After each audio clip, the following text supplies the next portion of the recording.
Hi, it's Dr. Jay Ware from Hero Chiropractic Lifestyle Center, and I wanted to share a couple things with you about uh, what I do in terms of dealing with children and families and how it actually works and why we actually work with children and families.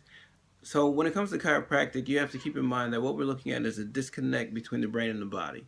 There's some sort of a nerve communication that isn't functioning properly, and there's maybe a communication between the brain and the body or going from the body to the brain. Either way, we're looking at that disconnect, and we call that a subluxation when there's something there that's not functioning properly. And so people always ask, like, what are you doing with young children and infants? And what we're doing there is we're really evaluating the nervous system to make sure it's functioning properly. And they say, well, how do you know something's going on with the baby? Well, because there's three different causes for subluxations. There's the physical, there's the chemical, and then there's the mental or emotional.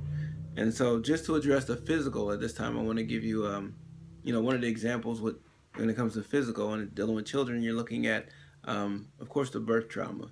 So you're dealing with maybe a forceps or a vacuum birth or a C-section or a breech birth. So you have all these different scenarios that could come up when it comes to birth, and a lot of times it sets up the spine to not form properly or to have some other issue there in terms of the nervous system.